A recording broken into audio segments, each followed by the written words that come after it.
ಇವತ್ತು ದಿವಸ ರಾಜ್ಯ ಸರ್ಕಾರಕ್ಕೆ ಭಯ ಹುಟ್ಟಿದೆ. ಅದರಿಂದ ತಾಲೂಕ್ ಪಂಚಾಯತಿ ಜಿಲ್ಲಾ ಪಂಚಾಯತಿ ನಡೆಸಲಿಕ್ಕೆ ಕೂಡ ಅವರಿಗೆ ಭಯ ಇದೆ. ಮತ್ತೆ 2028ಕ್ಕೆ ಜೆಡಿಎಸ್ ಪಕ್ಷ ಜೊತೆಯಾಗಿ ಬಿಜೆಪಿಯ ಒಂದು ಮೈತ್ರಿಯೊಂದಿಗೆ ಮತ್ತೊಮ್ಮೆ ಕರ್ನಾಟಕದಲ್ಲಿ ಸರ್ಕಾರ ರಚನೆ ಮಾಡಬೇಕು. ಜನರೊಂದಿಗೆ ಜನತಾದಳ, ನಾನು ಹೇಳಲಿಕ್ಕೆ ಬಯಸ್ತೇನೆ, ಜನತಾದಳ ಕೋಲಾರ ಜನತೆಯೊಂದಿಗೆ, ಕೋಲಾರದ ಜನತೆ ಜನತಾದಳದೊಂದಿಗೆ ಅಂತ ಒಂದು ವಿಶಿಷ್ಟವಾದಂತಹ ಒಂದು ಕಾರ್ಯಕ್ರಮದಲ್ಲಿ ದೇವೇಗೌಡ ಅಪ್ಪಾಜಿ ಅವರ ಕನಸು ಈ ಒಂದು ರಾಜ್ಯದಲ್ಲಿ ಒಂದು ಪ್ರಾದೇಶಿಕ ಪಕ್ಷ.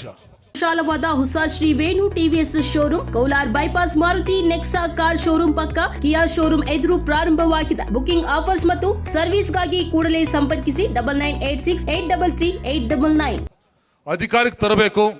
ಅದರಿಂದ ಸಮೃದ್ಧ ಸಂಪದ್ಭರಿತ ಒಂದು ಕರ್ನಾಟಕ ನಿರ್ಮಾಣ ಮಾಡಬೇಕಂತ ಒಂದು ಕನಸು ಏನಾಗಿತ್ತು, ಆ ಕನಸನ್ನ ನೀರೆರೆದು ಬೆಳೆಸ್ತಕ್ಕಂಥ ಸನ್ಮಾನ್ಯ ಕುಮಾರಸ್ವಾಮಿ ಅವರ ಆದಿಯಾಗಿ ಮತ್ತೊಮ್ಮೆ ಇಡೀ ರಾಜ್ಯ ದೊಡ್ಡ ಮಟ್ಟದ ನಿರೀಕ್ಷೆ ಮತ್ತೆ ಪಕ್ಷನ ಬಲಿಷ್ಠಗೊಳಿಸಬೇಕು, ಪುನಶ್ಚೇತನಗೊಳಿಸಿ ಮತ್ತೊಮ್ಮೆ ಸರ್ಕಾರನ, ಜೆಡಿಎಸ್ ಪಕ್ಷ ಸರ್ಕಾರನ ಇಡೀ ರಾಜ್ಯದಲ್ಲಿ ತರಬೇಕಂತೇಳಿ ಪಣ ತೊಟ್ಟು ನಮ್ಮೊಂದಿಗೆ ನಿರಂತರವಾಗಿ ನಮ್ಮ ಜೊತೆ ಪಾದಯಾತ್ರೆಯಲ್ಲಿ ಪಾಲ್ಗೊಂಡು ನಿಮ್ಮಗಳ ಒಂದು ಸಹಕಾರ, ಒಂದು ಯಶಸ್ಸು ಮತ್ತೆ ಮುಂದೆ ಪಕ್ಷ ಬಲಿಷ್ಠಗಳಿಗೆ ಜೊತೆಯಾಗಿರ್ತಕ್ಕಂಥ ನಿಖಿಲ್ ಕುಮಾರಸ್ವಾಮಿ ಅವರವರಿಗೆ ನಾವು ಈ ಸಂದರ್ಭದಲ್ಲಿ ದೊಡ್ಡ ಮಟ್ಟದ ಒಂದು ಸ್ವಾಗತ ಏನು ಕೋರಿದಿರಿ.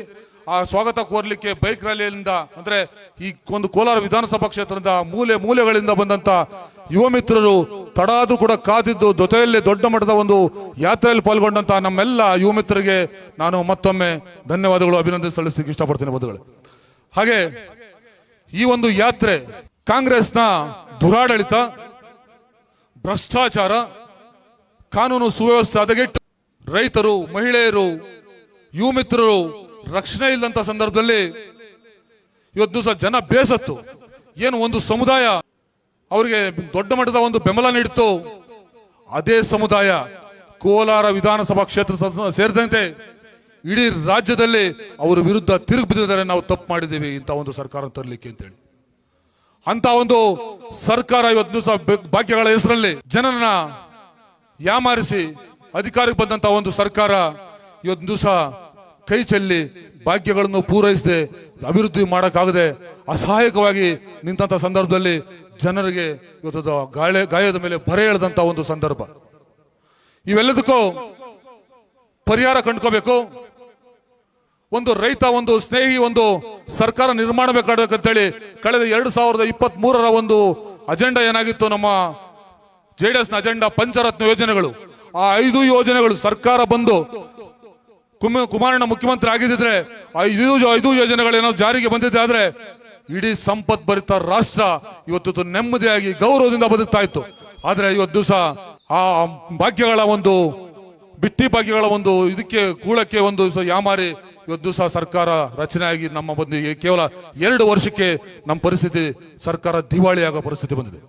ಇದಕ್ಕೆಲ್ಲದಕ್ಕೂ ಪರಿಹಾರ ಕಂಡುಕೊಳ್ಳೋ ನಿಟ್ಟಲ್ಲಿ ಮುಂದೆ ಬರ್ತಕ್ಕಂಥ 2028 ಮುಂಚೆ ಬರ್ತಕ್ಕಂಥ ಎಲ್ಲ ಸ್ಥಳೀಯ ಸಂಸ್ಥೆಗಳ ಚುನಾವಣೆಗಳಿಗೆ ನಮ್ಮ ಮೈತ್ರಿ ಪಕ್ಷ ಬಿಜೆಪಿ ಜೊತೆಯಾಗಿ 2023 ನಡೆದಂತ ಎಲ್ಲ ಚುನಾವಣೆಗಳನ್ನು ಕೋಲಾರ ವಿಧಾನಸಭಾ ಕ್ಷೇತ್ರಕ್ಕೆ ಮೊದಲುಗೊಂಡಂಗೆ ಇಡೀ ರಾಜ್ಯದಲ್ಲಿ ಬರ್ತಕ್ಕಂಥ ಎಲ್ಲ ಚುನಾವಣೆಗಳಲ್ಲೂ ಅತ್ಯುತ್ತಮ ಒಂದು ಯಶಸ್ಸುಗಳಿಸಿ ಜಯಶೀಲರಾದಂತಹ ಸಂದರ್ಭದಲ್ಲಿ ಇವತ್ತು ದಿವಸ ರಾಜ್ಯ ಸರ್ಕಾರಕ್ಕೆ ಭಯ ಹುಟ್ಟಿದೆ. ಅದರಿಂದ ತಾಲೂಕ್ ಪಂಚಾಯತಿ ಜಿಲ್ಲಾ ಪಂಚಾಯತಿ ನಡೆಸಲಿಕ್ಕೆ ಕೂಡ ಅವರಿಗೆ ಭಯ ಇದೆ. ಕಾರಣ ನಾವು ಎಲ್ಲಿ ಸೋತೋಗ್ತಿರೋ, ಮತ್ತೊಂಗೆ ನಮಗೆ ಕಾಂಗ್ರೆಸ್ ನಮಗೆ ಮುಖಮುಖ ಆಗುತ್ತೋ ಒಂದು ಅಂಜಿಕೆ, ಅಳುಕು.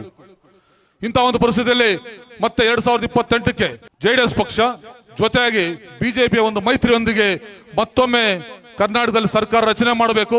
ನಮ್ಮೆಲ್ಲರ ಒಂದು ಸರ್ವಾಂಗೀಣ ಅಭಿವೃದ್ಧಿಗೆ, 6.5 ಕೋಟಿ ಜನತೆಯ ಸರ್ವಾಂಗೀಣ ಅಭಿವೃದ್ಧಿಗೆ ಎಲ್ಲ ರೀತಿಯಲ್ಲಿ ರೂಪುರೇಷೆ ಕೊಟ್ಟು ಮುಂದೆ ಸರ್ಕಾರ ತರೋ ನಿಟ್ಟಿನಲ್ಲಿ ಇಲ್ಲಿಂದ ಪಾದಯಾತ್ರೆ ಮೊದಲುಗೊಳ್ತಿದೆ. ಅದಕ್ಕೆ ಇಲ್ಲಿಂದ ಮೊದಲುಗೊಂಡು ಇಡೀ ರಾಜ್ಯದಲ್ಲಿ ನಾವೆಲ್ಲ ಕೈ ಜೋಡಿಸೋದ್ರ ಮೂಲಕ ಮತ್ತೊಮ್ಮೆ ರಾಜ್ಯದಲ್ಲಿ ಜೆಡಿಎಸ್ ಬಿಜೆಪಿ ಮೈತ್ರಿ ಸರ್ಕಾರ ತಂದು ನಾವೆಲ್ಲರೂ ಕೂಡ ನೆಮ್ಮದಿಯಾಗಿ ಬದುಕುವಂತದ್ದಾಗುವ ನಿಟ್ಟಿನಲ್ಲಿ ಏನು ಇವತ್ತು ದಿವಸ ಇಲ್ಲಿಂದ ಪಾದಯಾತ್ರೆ ಮೂಲಕ ಚಾಲು ಆಗಿದೆ. ಇದಕ್ಕೆ ಆಗಮಿಸಿದಂತ ಎಲ್ಲರೂ ಕೂಡ ಮತ್ತೊಮ್ಮೆ ನಾನು ಶುಭ ಕೋರ್ತಾ, ಸ್ವಾಗತ ಕೋರ್ತಾ, ಈ ಒಂದು ಸಭೆಯನ್ನು ಕುರಿತು ಇನ್ನೂ 10 ಹಲವಾರು ಮುಖಂಡರು ಮಾತನಾಡಿದ್ದಾರೆ. ಅವರ ಒಂದು ಮಾರ್ಗದರ್ಶನ ಮತ್ತೆ ಒಂದು ಸಲಹೆ ಸೂಚನೆ ಮೇರೆಗೆ ಪಕ್ಷ ಕಟ್ಟೋಣ, ಎಲ್ಲರ ಪಕ್ಷದ ಒಂದು ಪದಾಧಿಕಾರಿಗಳಿಗೆ ಸಣ್ಣ ಪುಟ್ಟ ವ್ಯತ್ಯಾಸಗಳಿದ್ದು ಕೂಡ ಒಮ್ಮತವಾಗಿ ಹೋಗೋಣ ಅಂತ ಸಂದರ್ಭ ಹೇಳ್ತಾ ನನಗೆ ಪ್ರಾಸ್ತಾವಿಕ ಭಾಷಣ ಮಾಡಲಿಕ್ಕೆ ಅವಕಾಶ ಮಾಡಿಕೊಟ್ಟಂತ ಸರ್ವರಿಗೂ ಕೂಡ ನಾನು ಧನ್ಯವಾದಗಳು ಅಭಿನಂದನೆ ತಿಳಿಸ್ತೇನೆ. ಎಲ್ರಿಗೂ ಶುಭವಾಗಲಿ. ಜೈ ಹಿಂದ್, ಜೈ ಜೆಡಿಎಸ್. ನಮಸ್ಕಾರ.